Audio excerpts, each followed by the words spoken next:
Hello. It's so nice to see you all today. I am reading From the Borrowers by Mary Norton, and today I will be reading Chapter 9. It was an eye, or it looked like an eye, clear and bright like the color of the sky. An eye like her own, but enormous, a glaring eye. Breathless with fear, she sat up, and the eye blinked.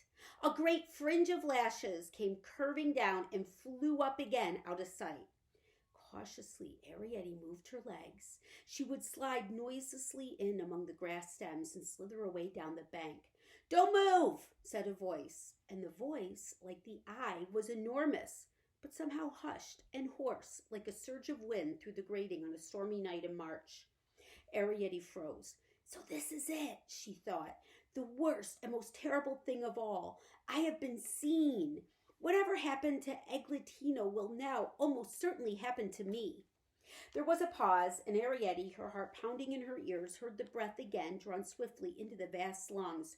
Or, said the voice, whispering still, I shall hit you with my ash stick. Suddenly Ariete became calm. Why? She asked. How strange her voice sounded, crystal thin and hard bell clear. It tinkled on the air.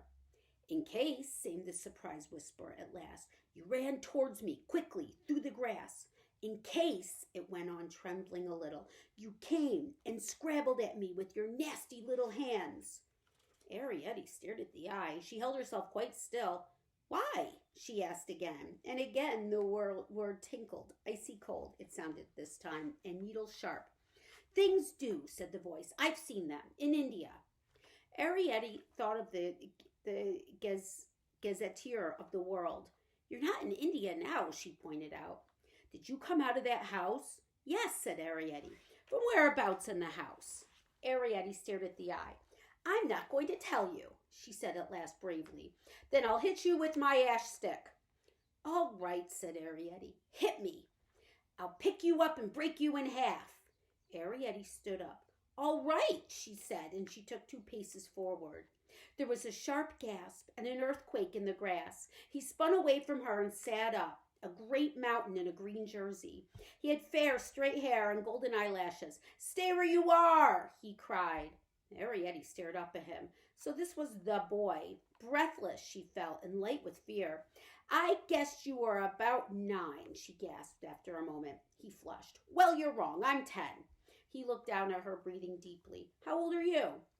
14, said Ariete. Next June, she added, watching him.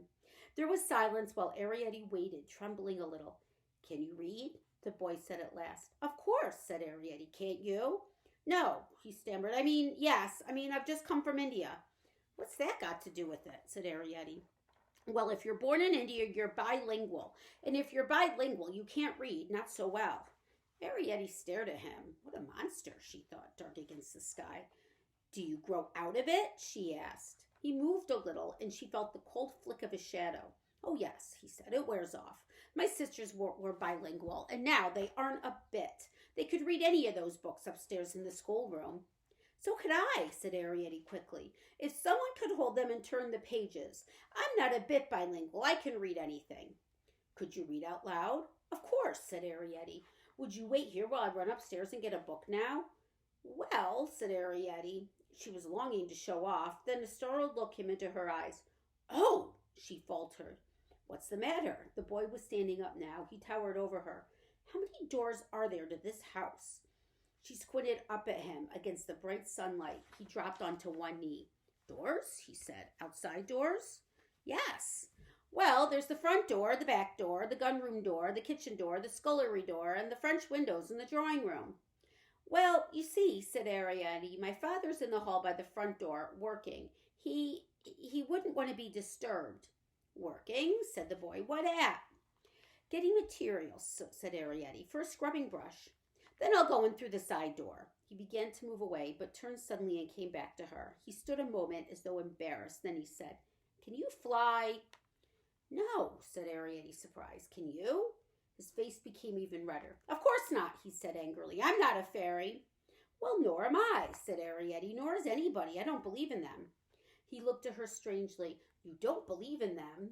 No, said Ariete. Do you? Of course not. Really, she thought, he is a very angry kind of boy. My mother believes in them, she said, trying to appease him. She thinks she saw one once. It was when she was a girl and lived with her parents behind the sand pile in the potting shed. He squatted down on his heels, and she felt his breath on her face. What was it like? He asked.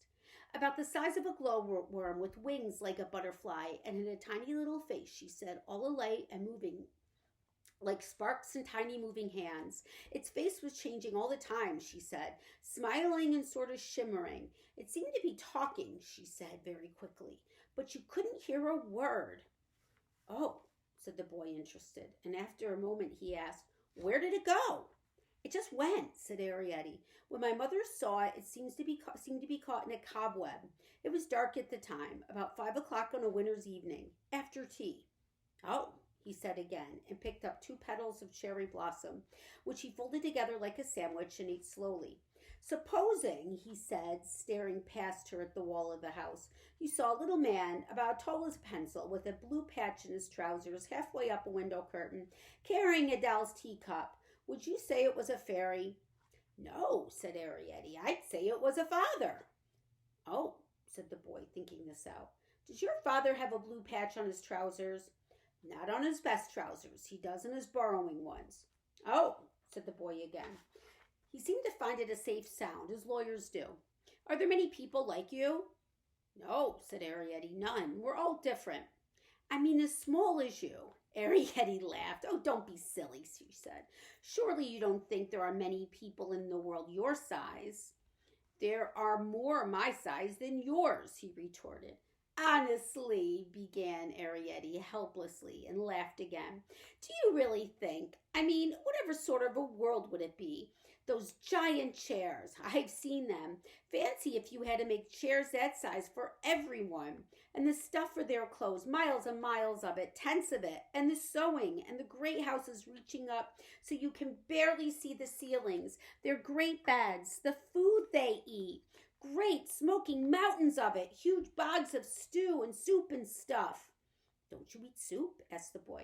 Of course we do, laughed Arietti. My father had an uncle who had a little boat which he rowed round in the stock pot, picking up flotsam and jetsam. He did bottom fishing, too, for bits of marrow until the cook got suspicious through finding bent pins in the soup. Once he was nearly shipwrecked on a chunk of submerged shin bone. He lost his oars and the boat sprung a leak, but he flung a line over the pot handle and pulled himself alongside the rim. But all that stock, fathoms of it, and the size of a stock pot. I mean, there wouldn't be enough stuff in the world to go around after a bit.